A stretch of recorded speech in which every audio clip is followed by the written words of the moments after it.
मुद्दा देख रहे हैं आप, आपके साथ मैं हूं अर्पिता। सबसे बड़ी खबर आ रही है कांग्रेस नेता राहुल गांधी के विदेश दौरे से जुड़ी।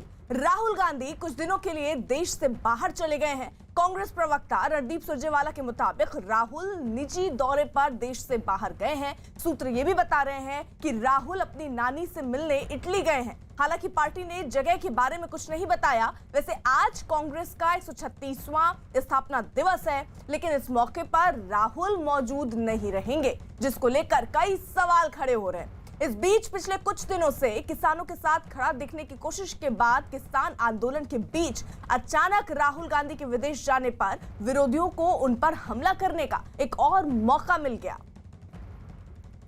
तो राहुल गांधी जब विदेश दौरे की खबर सामने आई तो ऐसे में अब कई सवालों के बीच घिरते हुए नजर आ रहे हैं। जहां एक तरफ विपक्ष जो पूरा है वो ये कहने में जुटा हुआ है कि वो अपने नानी के घर गए हैं, लेकिन यहां पर बीजेपी की तरफ से लगातार सवाल उठाए जा रहे हैं कि आप इतने हितैषी बन रहे थे किसानों के, तो आखिरकार इस समय आप देश छोड़कर कैसे जा सकते हैं। इसी के साथ साथ कांग्रेस का देखिए स्थापना दिवस भी है और इस मौके पर भी आज राहुल गांधी जो सबसे बड़ा चेहरा माना जाता है पार्टी का, वो ही उसमें मौजूद नहीं रहेगा। इसलिए भी अब राहुल गांधी की छुट्टियों पर जाने पर सवाल खड़े होने शुरू हो गए हैं। हालांकि कुछ लोग ये भी बता रहे हैं कि इटली गए हैं वो अपनी नानी से मिलने, लेकिन इस बीच कांग्रेस की तरफ से देखिए तस्वीर क्लियर नहीं की गई है कि वो कहां गए हैं। वहीं केंद्रीय मंत्री गिरिराज सिंह ने राहुल के विदेश जाने पर तंज कसते हुए बाकायदा देखिए एक ट्वीट किया और लिखा कि भारत में राहुल गांधी की छुट्टी खत्म हो गई है और आज वो इटली वापस चले गए।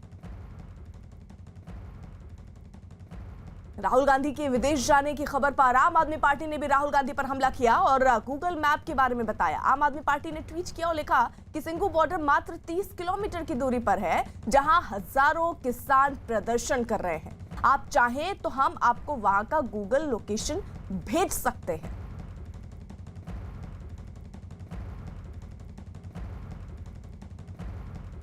तो देखिए कुछ खास सहयोगी इस वक्त हमारे साथ जुड़ चुके हैं। नीरज कुमार दिल्ली से हमारे सहयोगी इस वक्त जुड़ चुके हैं। दीपक बिष्ट गाजीपुर बॉर्डर दिल्ली से हमारे साथ हैं। साथ ही साथ हमारे साथ वरिष्ठ पत्रकार शेष नारायण जी भी इस वक्त मौजूद हैं। जल्दी से पहले रुख दिल्ली में नीरज कुमार का कर लेते हैं, क्योंकि वो कांग्रेस दफ्तर के बाहर है। नीरज देखिए, एक तरफ तो कांग्रेस का स्थापना दिवस, दूसरी तरफ कांग्रेस जो है अपनी खोई जमीन पाने की कोशिश कर रही थी कि किसानों का मुद्दा बड़ा किया जाए, लेकिन यहां तो राहुल गांधी निकल लिए। देखिए, बिल्कुल अब से कुछ ही दिन पहले उन्होंने एक विरोध प्रदर्शन को अंजाम दिया था दिल्ली की सड़कों पे और राष्ट्रपति रामनाथ कोविंद से मिले थे और ये मांग की थी कि तीनों कृषि कानूनों को वापस लिया जाए। लेकिन कांग्रेस दफ्तर की तस्वीरें आपको दिखाना चाहेंगे। राहुल गांधी आज नहीं होंगे। पिछली बार भी आपको याद होगा अर्पिता की 28 दिसंबर के बाद जब कांग्रेस पार्टी अपना 135वां स्थापना दिवस मना रही थी, उसके बाद 31 दिसंबर को विदेश रवाना हुए थे और तब देश में सीएए का प्रोटेस्ट चल रहा था और आज कृषि कानूनों को लेकर प्रोटेस्ट चल रहा है। कांग्रेस दफ्तर के अंदर की तस्वीरें आप देख रही हैं अभी। और इस बार कोरोना की वजह से तमाम नेताओं को आमंत्रित नहीं किया गया, सिर्फ कांग्रेस वर्किंग कमेटी के सदस्यों को आमंत्रित किया गया और कुछ वरिष्ठ नेता यहाँ पहुँच रहे हैं। हालांकि जो आना चाहते हैं वो ज़रूर आ सकते हैं। प्रियंका गांधी पहुंच गई हैं, आरपीएन सिंह, मल्लिकार्जुन खड़गे, कांग्रेस के बाकी जो वरिष्ठ नेता पहुंच गए हैं। अब से थोड़ी देर बाद और कुछ नेताओं के आने की उम्मीद है, लेकिन राहुल गांधी नहीं है, उस पर बार बार एक सवाल उठता है। सत्ता पक्ष की तरफ से सवाल तो उठाया ही जाता है और खुद रणदीप सुरजेवाला ने एक एजेंसी से बातचीत में ये बताया है कि थोड़े वक्त के लिए वो विदेश गए। ए.के. एंटनी को आप कैमरे पे देख सकती हैं। पिछली बार 15 अगस्त को ए.के. एंटनी ने ही झंडोत्तोलन किया था यहाँ और 135वें स्थापना दिवस पे कांग्रेस अध्यक्ष सोनिया गांधी 2019 में खुद यहाँ झंडोत्तोलन की थी। लेकिन सबसे बड़ा सवाल आज यही है कि राहुल गांधी ऐसे मौके पर जब कांग्रेस पार्टी सबसे कमज़ोर दौर से गुजर रही है, 2 बार के लोकसभा चुनाव में 50 के आसपास पार्टी की सीटें रही और जिनको कांग्रेस का चेहरा माना जाता है और आने वाले दिनों में जब कांग्रेस पार्टी का चुनाव होगा राहुल गांधी ही अध्यक्ष होने की उम्मीद है। खुद कांग्रेस पार्टी के पोडियम से ये कहा जा चुका है कि करीब 100% लोग चाहते हैं कि राहुल गांधी ही पार्टी के अध्यक्ष बने, लेकिन ऐसे वक्त में उनका न होना कहीं ना कहीं सवाल खड़ा करता है और सत्ता पक्ष को एक मौका मिल गया है कृषि कानूनों के वक्त में जब आंदोलन हो रहा है और राहुल गांधी मौजूद नहीं। एक और जानकारी आपको देना चाहूँगा, राहुल गांधी कतर होते हुए इटली गए हैं, जो हमें जानकारी मिली है। कांग्रेस ने इस पर कुछ नहीं बोला है, लेकिन जो जानकारी मिली है दूसरी जगह से राहुल गांधी नीरज रही जरा सा देखिए शेष नारायण जी, ये बड़ा सवाल इसलिए क्योंकि कांग्रेस जो है वो फिर से उभरने की कोशिश कर रही है। स्थापना दिवस है, बड़ा मौका कांग्रेस के लिए, लेकिन इस मौके पर, और जब एक मौका भुनाने की कोशिश आए वो किसान आंदोलन का हो, कांग्रेस की तरफ से किया जा रहा है, उस मौके पर, इन दोनों मौके पर राहुल गांधी का ऐसे इटली चले जाना कैसे देख रहे हैं आप? ऐसे देख रहा हूँ कि जो लुटेंस बंगलो जोन में जो लोग पैदा हुए हैं, जिनका बचपन यहीं पला बड़ा है, इन लोगों को राजनीति की बिल्कुल समझ नहीं है। आपको पता है, अब ये हर साल न्यू ईयर पे इनको विदेश क्यों जाना होता है? ये कांग्रेस का स्थापना दिवस है आज, और आप वहां घूम रहे हैं। इनके एक दोस्त हैं, बहुत करीबी अजीज दोस्त, बचपन के साथी, इनके पार्टी के बहुत बड़े नेता श्री ज्योतिरादित्य सिंधिया, मंदसौर में किसानों का आंदोलन चल रहा है, उस पर उन्होंने ट्वीट करके विदेश चले गए, 15-20 दिन उधर रहे। तो इस तरह से ये लोग गैर जिम्मेदार लोग हैं।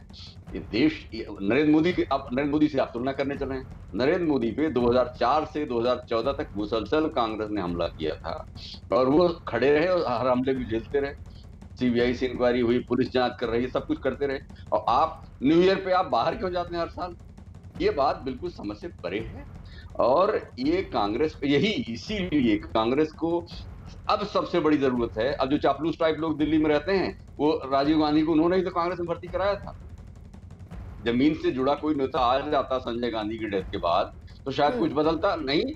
बिना कांग्रेस पार्लियामेंट्री पार्टी मीटिंग के, बिना कोई इलेक्शन हुए, जबरदस्ती भड़का के दिल्ली के दलाल कांग्रेसियों ने और उनको ओथ दिला दी थी प्रधानमंत्री पद की। मैंने 6 बजे शाम को खबर आई कि राजीव गांधी प्रधानमंत्री हो गए इंदिरा गांधी की डेथ के बाद। तो ये सब चीजें जो हैं, ये कांग्रेस के लिए अच्छा नहीं है। अपने रफ्तार से खींचती रही, बहुत दिन तक चलती रही, लेकिन आज तो लीडरशिप ही गायब है। तो ये तो गैर जिम्मेदार हरकत है, और इसके लिए कांग्रेसियों को चाहिए कि उनकी अब समझ में आ जाए, जो संघर्ष करके लोग संघर्ष कर रहे हैं अपने राजधानियों, अपने जिलों में, अपने इलाकों में, उनसे बहुत सारे नेता हैं उनके पास, उनको लगा के अध्यक्ष बना हुआ है। ठीक है शेषनारायण जी, रहिए जरा सा। देखिए, उधर प्रियंका गांधी आज हो रहे कांग्रेस के स्थापना दिवस में प्रियंका गांधी पहुंची दिल्ली में कांग्रेस मुख्यालय 24 अकबर रोड पर। कांग्रेस 136वां दिवस स्थापना मना रही है, उसमें राहुल नहीं पहुंचे हैं, लेकिन प्रियंका गांधी जरूर पहुंची हैं। तो जहां एक तरफ राहुल गांधी विदेश यात्रा पर गए हैं, वहीं दूसरी तरफ प्रियंका गांधी, उनकी बहन, इस कांग्रेस स्थापना दिवस के मौके पर शामिल जरूर हुई हैं, समारोह में शामिल हुई हैं। लेकिन सवाल अब ये उठ रहे हैं कि राहुल गांधी आखिरकार इस मौके पर, जब आज एक बड़ा दिन कांग्रेस के लिहाज से था, स्थापना दिवस है, ऐसे मौके पर भी राहुल गांधी आज नहीं है। और साथ ही साथ किसान आंदोलन में जिस तरीके से कांग्रेस अब मुखर हुई है, उसके बावजूद की नेतृत्व करना, उसकी अध्यक्षता करने के लिए भी राहुल गांधी अब नहीं है, विदेश चले गए हैं। इस बीच आज कांग्रेस के 136वें स्थापना दिवस पर राहुल गांधी ने एक ट्वीट किया। उन्होंने लिखा कि देश हित की आवाज उठाने के लिए कांग्रेस शुरू से प्रतिबद्ध रही है। आज कांग्रेस के स्थापना दिवस पर हम सच्चाई और समानता का अपना संकल्प दोहराते हैं। दीपक बिष्ट हमारे साथ मौजूद है, गाजीपुर से है इस वक्त। दीपक, देखिए, एक तरफ तो किसान आंदोलन पर भी राहुल गांधी मुखर होकर बोल रहे थे और ये लग रहा था कांग्रेस एक बड़ा मुद्दा इसको बनाने वाली है, लेकिन जब ऐसे में कांग्रेस का बड़ा नेता ही ना हो, अध्यक्ष जिसको कह लीजिए, अभी नेतृत्व कर रहा है वो बेसिकली, वही ना हो, तो क्या ये एजेंडा आगे बढ़ पाएगा कांग्रेस का?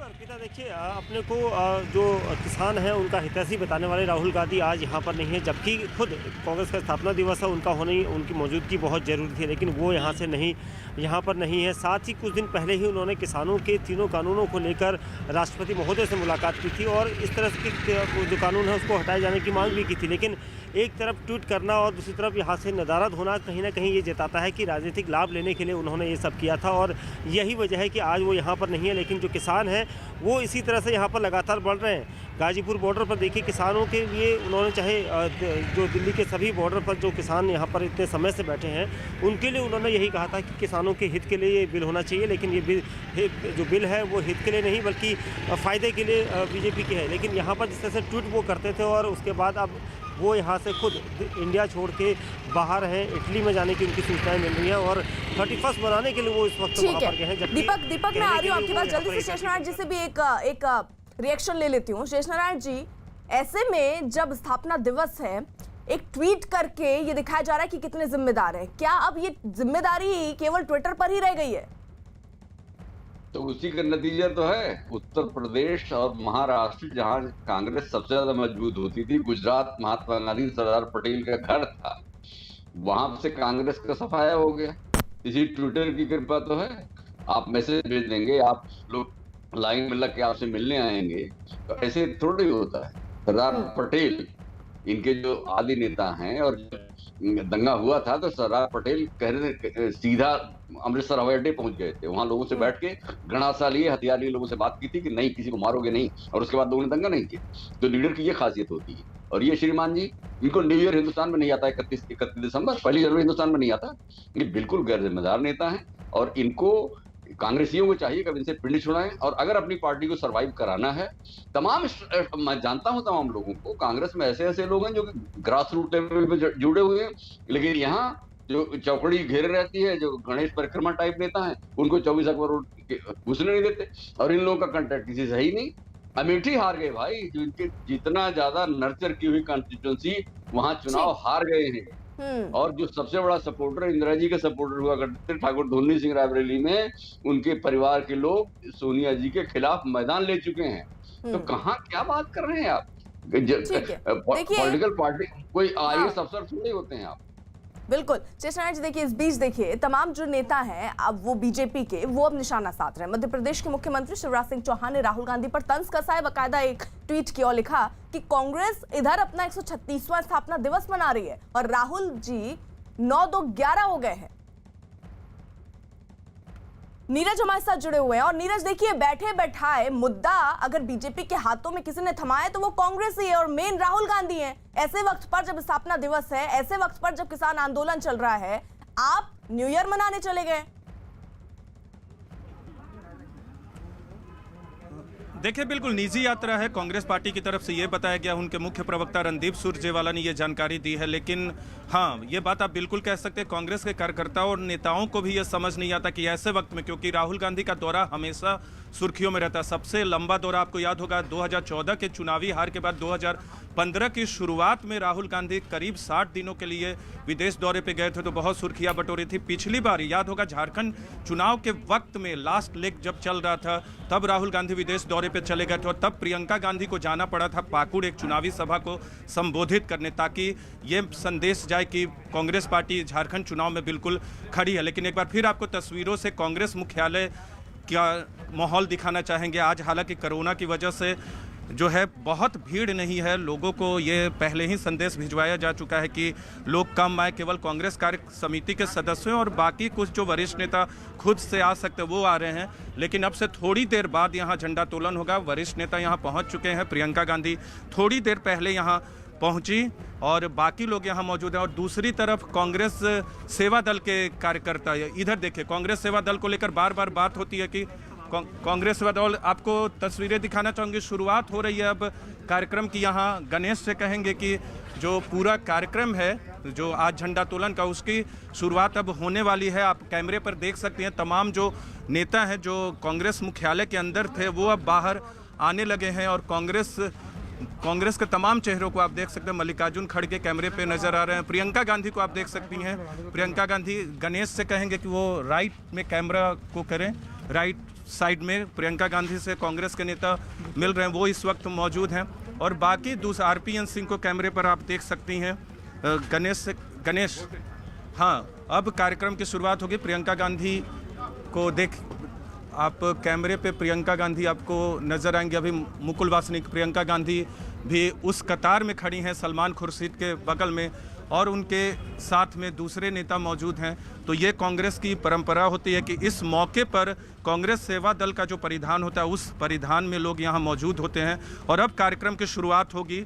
और पिछली बार, जैसा मैंने बताया कि पिछली बार खुद कांग्रेस अध्यक्ष सोनिया गांधी जब देश भर में CA प्रोटेस्ट चल रहा था तब वो यहाँ पहुँची थी और उन्होंने झंडोत्तोलन किया था। लेकिन इस बार स्थिति ऐसी नहीं है, उनके स्वास्थ्य की वजह से भी बहुत ध्यान खुद का रखना पड़ता है। दिल्ली की हवा की वजह से भी उन्हें दिक्कतें होती हैं।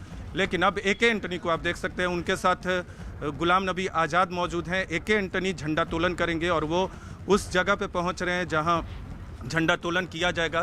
पूरा कांग्रेस सेवा दल के नियमों के मुताबिक, जो कांग्रेस संविधान में के अंदर आता है, कांग्रेस के नियमों के अंदर आता है कि इस तरह के कार्यक्रम को कांग्रेस सेवा दल की तरफ दल जो है नेतृत्व करती है और ए.के. एंटनी तैयार हैं झंडा तोलन के लिए। उनके देखिए, साथ यानी आज बड़ा मौका कुल मिलाकर कांग्रेस के लिहाज से है, क्योंकि स्थापना दिवस है। प्रियंका गांधी को तस्वीरों में हम देख रहे हैं, लेकिन तस्वीरों में आपको राहुल गांधी नहीं दिखेंगे क्योंकि वो निजी यात्रा पर चले गए। वहीं बीजेपी अध्यक्ष जेपी नड्डा ने राहुल गांधी के साल 2015 के भाषण का वीडियो ट्वीट करके राहुल पर निशाना साधा, जिसमें वो बिना बिचौलिए के किसानों की फसल की बिक्री की मांग कर रहे थे। जेपी नड्डा ने राहुल गांधी पर आरोप लगाया कि वो किसानों के मुद्दे पर दोहरा रवैया अपना रहे हैं, क्योंकि 2015 में राहुल किसान हित में जिन बदलावों की वकालत कर रहे थे, आज उन्हीं का विरोध कर रहे हैं।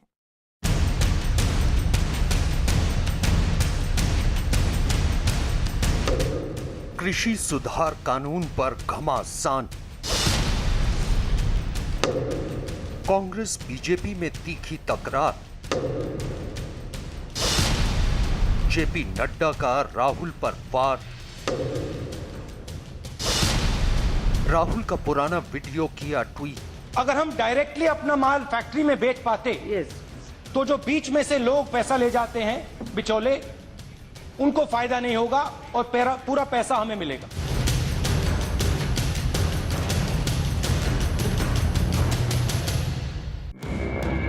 दिल्ली के अलग अलग बॉर्डर पर कृषि सुधार कानून के विरोध का ये 32वां दिन है।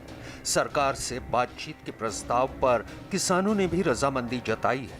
किसान नेताओं ने बैठक के लिए 29 दिसंबर का दिन तय किया है और इस दौरान अलग अलग सियासी दल किसानों के मुद्दे पर बीजेपी सरकार को घेरने की तमाम कोशिशें कर चुके हैं। खासकर कांग्रेस के तेवर कृषि सुधार कानून पर काफी आक्रामक है। लिहाजा बीजेपी अध्यक्ष जेपी नड्डा ने कांग्रेस को करारा जवाब देते हुए किसानों के मुद्दे पर कांग्रेस के पूर्व अध्यक्ष राहुल गांधी के लोकसभा में दिए गए भाषण का एक वीडियो ट्वीट किया, जिसमें वो किसानों के हित के लिए काम करने की मांग कर रहे थे। कुछ साल पहले यूपी में मेरा दौरा था और एक किसान ने मुझसे सवाल पूछा, मेरे पास आया और उसने कहा, राहुल जी आप एक बात हमें समझाइए, हम आलू बेचते हैं 2 रुपए किलो, मगर जब हमारे बच्चे चिप्स खरीदते हैं तो 10 रुपए का पैकेट आता है, उसमें 1 आलू होता है।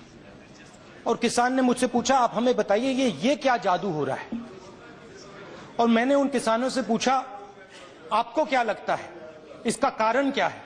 इसका कारण यह है कि जो फैक्ट्रियां बनती हैं वो हमारे से दूर होती हैं। अगर हम डायरेक्टली अपना माल फैक्ट्री में बेच पाते तो जो बीच में से लोग पैसा ले जाते हैं बिचौले, उनको फायदा नहीं होगा और पूरा पैसा हमें मिलेगा। ये फूड पार्क के पीछे सोच थी। और ये एक प्रकार से अमेठी और उत्तर प्रदेश के जो 10-12 जिले हैं उनके मजदूरों की और किसानों की लड़ाई। बीजेपी अध्यक्ष जेपी नड्डा ने इस वीडियो को शेयर करने के अलावा एक ट्वीट भी किया। दरअसल जेपी नड्डा ने राहुल गांधी पर गंभीर आरोप लगाया है कि राहुल गांधी किसानों के मुद्दे पर दोहरा रवैया अपना रहे हैं। बीजेपी अध्यक्ष ने अपने ट्वीट में लिखा कि ये क्या जादू हो रहा है राहुल जी, पहले आप जिस चीज की वकालत कर रहे थे अब उसका ही विरोध कर रहे हैं। देश हित, किसान हित से आपका कुछ लेना देना नहीं है, आपको सिर्फ राजनीति करनी है। लेकिन आपका दुर्भाग्य है कि अब आपका पाखंड नहीं चलेगा। देश की जनता और किसान आपका दोहरा चरित्र जान चुके हैं। दरअसल राहुल गांधी का यह वीडियो 7 मई 2015 के रोज उनके लोकसभा भाषण के दौरान का है, जब वो अमेठी से कांग्रेस सांसद हुआ करते थे। हम आलू बेचते हैं 2 रुपए किलो। और उस वक्त राहुल लोकसभा में आलू की फसल का हवाला देते हुए एक किसान से हुई बातचीत का जिक्र कर रहे थे। राहुल गांधी ने अपने भाषण के दौरान ये बताया था कि किसानों ने उनसे कहा था कि अगर वो अपनी फसल सीधे फैक्ट्रियों में बेचेंगे तो बिचौलियों को कुछ नहीं मिलेगा और उन्हें उनकी फसल का पूरा पैसा मिलेगा। राहुल गांधी ने इसे फूड पार्क के पीछे की सोच करार दिया था। बीजेपी अध्यक्ष जेपी नड्डा ने राहुल गांधी पर ट्वीट किया तो उसका जवाब देने के लिए बीजेपी और कांग्रेस में छिड़े सियासी घमासान में कांग्रेसी नेता भी राहुल गांधी के बचाव में कूद पड़े। ना अभी एमएसपी पक्की, जैसे जो राहुल जी कह रहे हैं, हिम्मत है तो नड्डा साहब सारे देश के लिए एमएसपी कराएं हर फसल के लिए। राहुल गांधी इनको अच्छा इतना क्यों लगता है? हाँ। जो इनको चीज अच्छी नहीं लगती वो राहुल जी पे, जो इनको अच्छी लगती है उसमें राहुल जी बाहर निकाल देते हैं। पर रहते इनके दिमाग में जैसे हर जगह आलू फिट है ना, वैसे इनके लिए हर जगह राहुल गांधी दिखता है इन्हें। दरअसल 24 दिसंबर को कांग्रेस नेताओं और कार्यकर्ताओं ने कृषि सुधार कानून के खिलाफ प्रदर्शन करने की कोशिश की थी और 24 दिसंबर को राहुल गांधी ने गुलाम नबी आजाद और अधीर रंजन चौधरी के साथ राष्ट्रपति भवन जाकर राष्ट्रपति को किसानों के समर्थन में 2 करोड़ हस्ताक्षरों वाला ज्ञापन सौंपा था।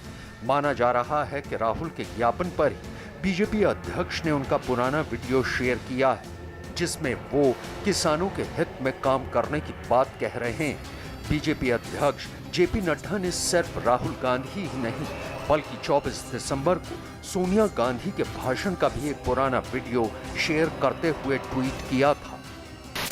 होता क्या है?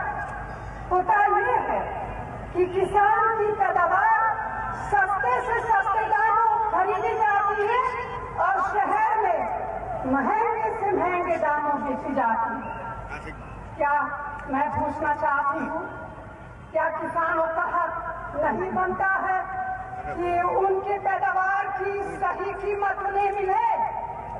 क्या शहर में आम इंसान का ये हक नहीं बनता है कि रोजमर्रा की जरूरत की चीजें उन्हें भी सही दाम पर मिले?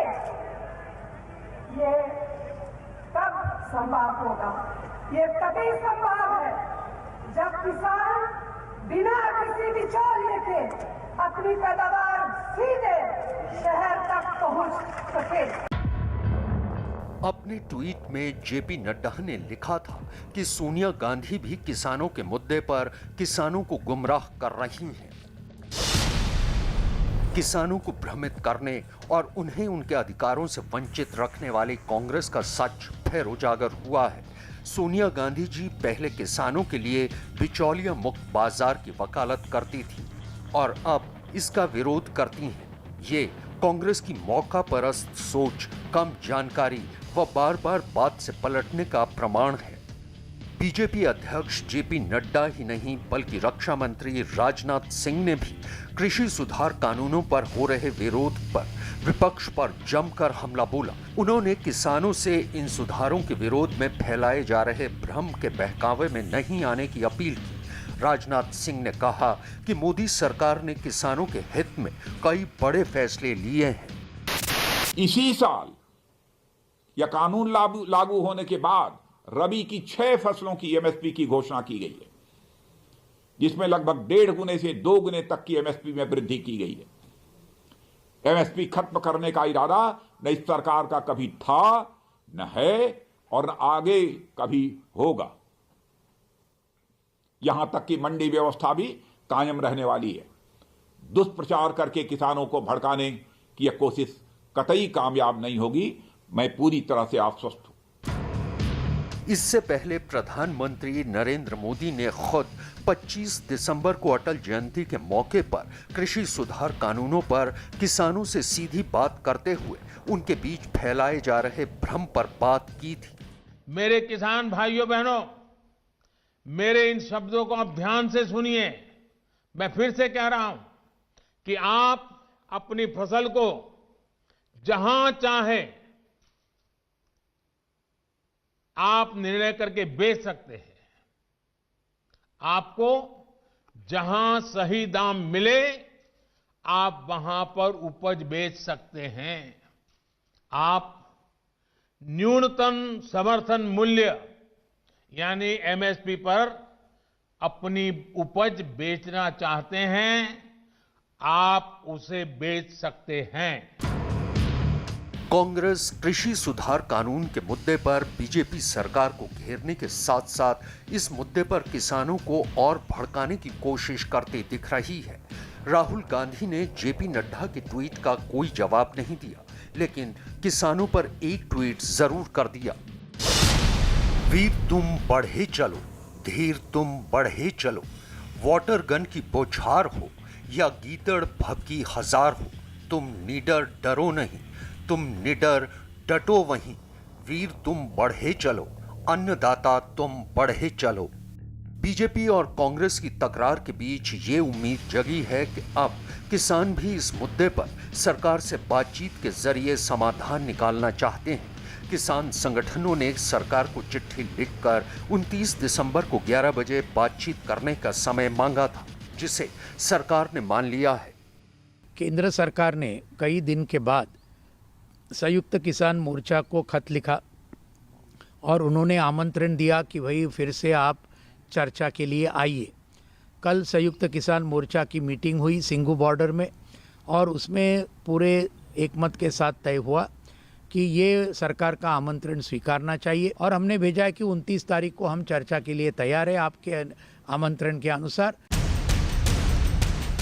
ऐसा माना जा रहा है कि अब धीरे धीरे ही सही पर किसानों का भ्रम जाल दूर हो रहा है और किसान खुद बातचीत के जरिए नए कृषि सुधार कानूनों पर समाधान निकालना चाहते हैं। पूरे देश को उम्मीद है कि 29 दिसंबर को किसानों का भ्रम जाल मिट जाएगा और वो नए साल का आगाज एक नए सवेरे के साथ करेंगे। उधर दिल्ली के बॉर्डरों पर धरना दे रहे किसानों का आंदोलन आज 33वें दिन भी जारी है, लेकिन किसानों को आगे बढ़ने की नसीहत देने वाले राहुल गांधी विदेश दौरे पर निकल गए हैं। राहुल ने ट्वीट कर किसानों को आगे बढ़ने और लगे रहने की सलाह दी है, लेकिन खुद बाहर चले गए। किसान हरियाणा से जुड़े सिंघू और टिकरी बॉर्डर के अलावा यूपी से जुड़े गाजीपुर और चिल्ला बॉर्डर पर धरने पर बैठे हैं और इस बीच सबकी नजर कल किसानों और सरकारों के बीच होने वाली बैठक से पहले आज किसानों की बनने वाली रणनीति पर हो। दीपक बिष्ट हमारे साथ मौजूद है गाजीपुर बॉर्डर से, जहां पर देखिए किसान लगातार बैठे हुए हैं। दीपक, किस तरीके की रणनीति अब किसान नेता बनाते हुए नजर आ रहे हैं और कल जो मुलाकात होनी है, क्या ये आखिरी मुलाकात समझी जाए? इसके बाद समाधान क्या नजर आ रहा है?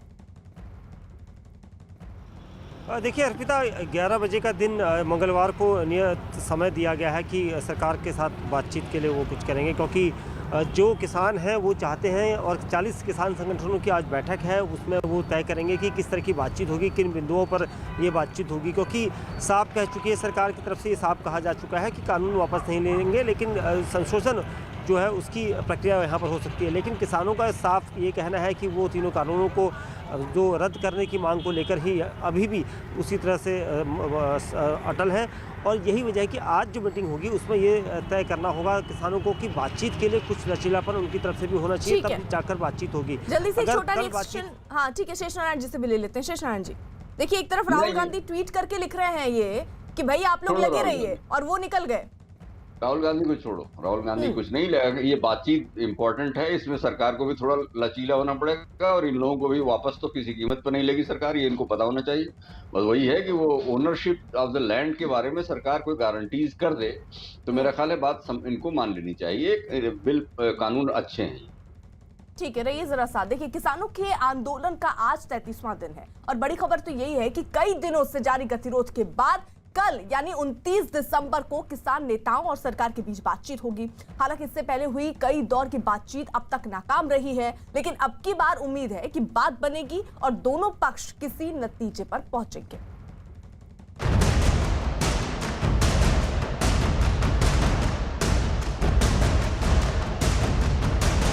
समाधान की तरफ बढ़े कदम, किसानों की सरकार को चिट्ठी, नए साल से पहले बनेगी बात।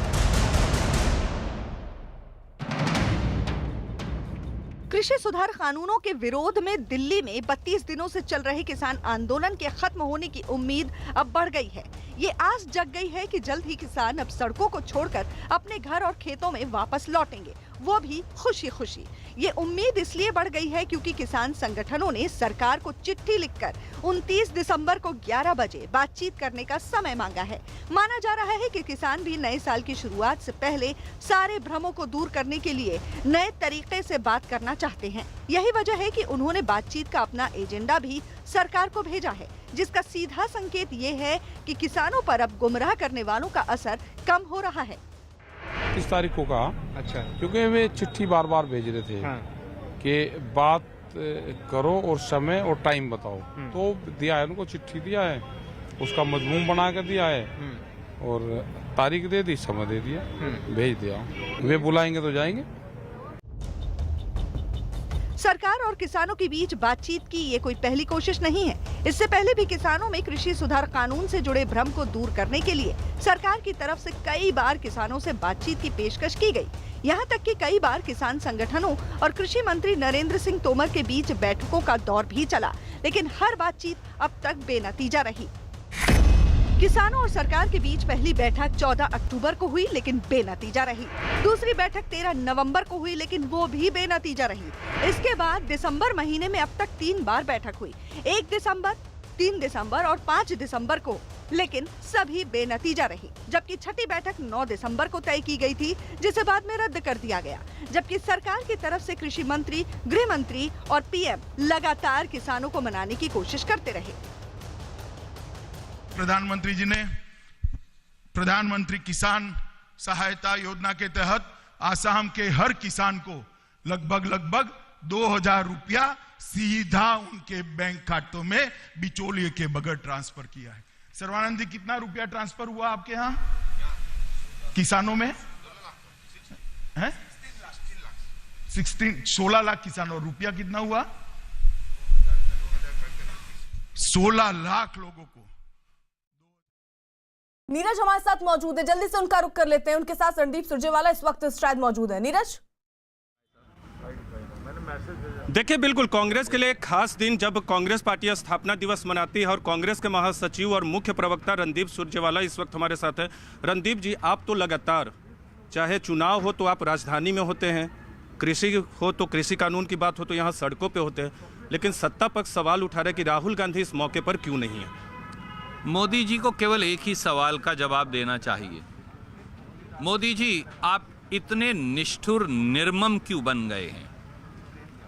क्या दिल्ली के दरबार पर बैठा शासक इतना निर्मम हो सकता है कि 45 किसान मर जाएं? कोई ठंड में मर जाए, कोई किसानों के बोध में संत राम सिंह जैसे व्यक्ति अपनी जान गंवा दे दें। कल एक पंजाब हरियाणा हाईकोर्ट के एक वरिष्ठ वकील ने मोदी जी के नाम आत्महत्या का पत्र लिखकर किसानों के लिए अपनी जान दे दी, कुर्बानी दे दी। क्या दिल्ली के शासक को 62 करोड़ किसानों का दर्द नजर नहीं आता? केवल एक सवाल है, 3 काले कानून कब खत्म करेंगे? भटकाइए मत, घबराइए भी मत, लड़खड़ाइए भी मत, केवल एक बात बताइए, 3 काले कानून कब खत्म करेंगे मोदी जी? राहुल गांधी पे आपने नहीं बोला, सत्ता पक्ष सवाल उठा रहे। राहुल गांधी जी हमारे नेता हैं और हमने कहा है कि वो एक शॉर्ट पर्सनल विजिट पर इस समय ट्रैवल कर रहे हैं, पर पूरी कांग्रेस पार्टी, राहुल जी, सोनिया जी, प्रियंका जी, हम सब आज भी किसान के साथ अडिग खड़े हैं। आज मुझे लगता है कि पत्रकार मित्रों को भी, अब 6 साल से आप विपक्ष से ही सवाल पूछ रहे हैं, कभी कभी मोदी जी से भी सवाल पूछने की आदत डालनी चाहिए। नहीं, बिल्कुल, आपने कहा कि आज स्थापना दिवस है और ये मौका होता है कि कांग्रेस अपने अंदर भी झांके, क्योंकि पार्टी को मजबूत करने का मौका होता है। तो क्या है कांग्रेस का रोड मैप आने वाले दिनों के लिए? ठीक है, सत्ता पक्ष सवाल उठाता है, वो एक अलग बात, लेकिन कांग्रेस का अपना रोड मैप ही होगा। आप भी महासचिव हैं, CWC के सदस्य हैं, रोड मैप क्या है यहाँ से आगे जाने का? 2019 में मोदी से कैसे टकराएंगे आप लोग? देखिए, बात बड़ी सीधी है। आज कांग्रेस का स्थापना दिवस है, वो स्वतंत्रता संग्राम जिसमें लाखों लोगों ने अपनी कुर्बानी दी, जेलें काटी, ये वो पार्टी है, ये वो तिरंगा है जिसको आज कांग्रेस के प्रांगण में लहराया गया। आज हम सबको एक बात का आत्मबोध है। चंपारण में अंग्रेजी सरकार के खिलाफ एक किसान आंदोलन चलाया था महात्मा गांधी ने। आज फिर इस देश के किसान एक नई अंग्रेजी सरकार, जो कंपनी सरकार है, मोदी सरकार नहीं, ये कंपनी सरकार है, इस कंपनी सरकार के खिलाफ एक नए आंदोलन को और ज्यादा बड़ा करने की आवश्यकता है। हम इस रणनीति पर काम कर रहे हैं ताकि किसान की आह और पीड़ा को कोई दरकिनार ना कर पाए। तो आंदोलन के लिए रणनीति तैयार की जा रही है ताकि किसानों के मसले को उठाया जा सके। कांग्रेस के वरिष्ठ नेता और महासचिव रणदीप सुरजेवाला इस वक्त हमारे साथ थे। हालांकि उन्हें ये बार बार ये सवाल पूछने पे कि सत्ता पक्ष से आप लोग सवाल क्यों नहीं पूछते, मीडिया पर खुद सवाल करते हैं, लेकिन कांग्रेस आने वाले दिनों में एक रणनीति के तहत काम करेगी। हमसे बातचीत के लिए वो मौजूद थे। जी ठीक है, नीरज रहिए जरा सा। देखिए, नए साल से पहले उत्तर भारत के कई इलाकों की बात कर ले जहां बर्फबारी से मौसम बदल गया है। हिमाचल और जम्मू कश्मीर में बर्फ की चादर बिछ गई है। शिमला, मनाली, जम्मू और राजौरी में बर्फबारी से तापमान गिर गया है। शिमला में भारी बर्फबारी से कई सड़कें बंद हो गईं, जबकि मनाली से भी कुछ ऐसी ही तस्वीरें सामने आई। जम्मू में वैष्णो देवी मंदिर के आसपास भी मौसम की पहली बारिश हुई, जबकि राजौरी में भी बर्फबारी से लोगों को आने जाने में मुश्किल का सामना करना पड़ा। तो ये 4 तस्वीरें जरा देख लीजिए, शिमला, मनाली, जम्मू और राजौरी। इसका मतलब ये कि अब ठंड की लहर जो है वो बढ़ती हुई दिखेगी आने वाले दिनों में, क्योंकि कई जगहों पर भारी बर्फबारी हुई है। शीतलहर, दोहरा कहर जो है वो लोगों को इस वक्त झेलना पड़ रहा है, चाहे बात शिमला की हो, मनाली की हो, जम्मू की हो, राजौरी की हो। लेकिन इस बीच जो सैलानी इस बर्फबारी का आनंद लेने के लिए पहुंचे हैं, उनके लिए तो ये मौसम बहुत सुहावना है, लेकिन ये मौसम क्या आहट दे रहा है वो भी समझना होगा। उत्तर भारत में अब कड़ाके की ठंड आने वाले दिनों में पड़ती हुई नजर आएगी। तो हिमाचल प्रदेश में देर रात से हो रही भारी बर्फबारी से मौसम बदल गया। शिमला में पहाड़ों पर हर जगह बर्फ की चादर बिछी हुई दिखाई दी, जबकि सड़कों पर खड़ी गाड़ियां भी बर्फ से ढक गई। कई जगह पर इतनी बर्फ जमा हो गई कि सड़क का अंदाजा भी लगाना मुश्किल हो गया। मकानों की छतों पर बर्फ की मोटी चादर नजर आई। बर्फबारी की वजह से लोगों का घरों से निकलना मुश्किल हो गया, जिसके बाद सड़कों से बर्फ हटाने की कोशिश तेज कर दी गई। कुछ लोग मशीनों की मदद से सड़कों पर जमी बर्फ हटाते नजर आए। जरा तस्वीरें आप देखिए, चारों तरफ बर्फ ही बर्फ, पेड़ों के ऊपर, मकानों की छतों के ऊपर, सड़कों के ऊपर। हालांकि यहाँ पर कई जगहों पर यातायात भी सड़कों पर बर्फ जम जाने की वजह से ठप रही। हालांकि वहां भी अब कोशिश हो रही है कि सड़कों पर जमी बर्फ को हटाया जाए, लेकिन लगातार कई जगहों पर अभी भी बर्फबारी की खबरें सामने आ रही हैं। शिमला की तस्वीरें आप देख रहे हैं, ये यहाँ से तो इतनी खूबसूरत दिख रही हैं, लेकिन अंदाजा लगाइए कि इसके बाद ठंड उत्तर भारत में कितनी बढ़ने वाली है। वहां पर जहां पर इस वक्त बर्फबारी हो रही है, वहां स्थिति कैसी होगी। जरा देखिए, सर्दी जो है वो अब बढ़ने वाली है। हिमाचल प्रदेश की तस्वीर आप देख रहे हैं, शिमला में चारों तरफ बर्फ की चादर सी नजर आ रही।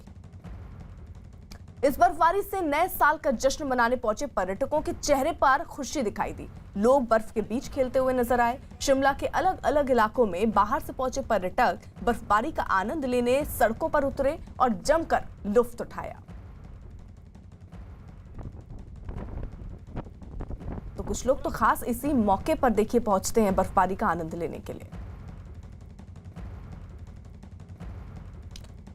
तो देखिए, लोग पहुंचे हैं हिमाचल प्रदेश, उनके लिए खुशी जरूर, क्योंकि बर्फबारी काफी हुई है, चारों तरफ बर्फ ही बर्फ है। और ऐसे में अगर आप बर्फबारी का आनंद लेने के लिए पहुंचे हैं तो ये मौसम इनके लिए सबसे कह सकते हैं बहुत सही रहा होगा। खुशी इसीलिए लोगों के चेहरों पर नजर आ रही है। शिमला की तस्वीर आप देख रहे हैं, जहां पर बर्फबारी हुई है और भारी बर्फबारी हुई है। चारों तरफ बर्फ ही बर्फ नजर आ रही है, चाहे वो सड़क है, चाहे लोगों की गाड़ियां जो पार्किंग लॉट में होती हैं उन पर बर्फ जम चुकी है, लोगों के घरों के छतों पर इस वक्त बर्फ जमी हुई है। और जो लोग न्यू ईयर मनाने पहुंचे हैं ऐसी जगह पर, जो बर्फबारी के बीच न्यू ईयर मनाना चाह रहे हैं, उनके लिए ये किसी बड़ी खुशी से ज्यादा नहीं। जम्मू में भी मौसम बदलने के साथ ही बर्फबारी शुरू हो गई। माता वैष्णो देवी के दरबार में सुबह तक बर्फबारी का दौर जारी रहा। इस दौरान श्रद्धालु भी दर्शन के लिए मंदिर की तरफ जाते दिखाई दिए, जबकि चारों तरफ बर्फ की चादर बिछी नजर आई।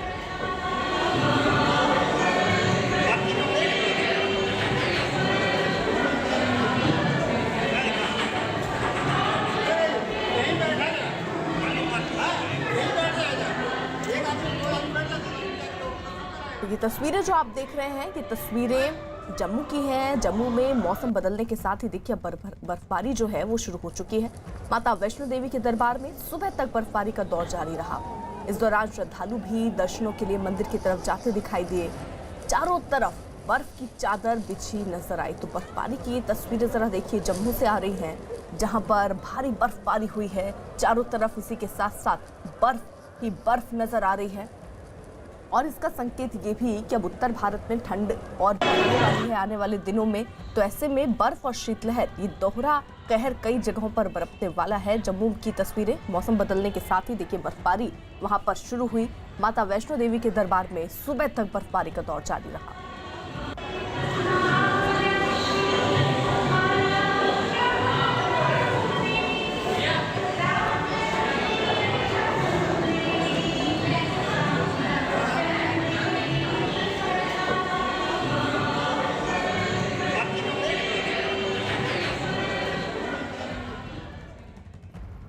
मैं जम्मू कश्मीर के राजौरी की तस्वीरें भी आपको दिखा दे। वहां पर भी देखिए भारी बर्फबारी हुई, सड़कें वहां पर बंद हो गई हैं, लोगों को आने जाने में दिक्कतें हो रही हैं। लोग सड़कों पर जमी बर्फ को ऐसे में खुद ही हटाते नजर आए।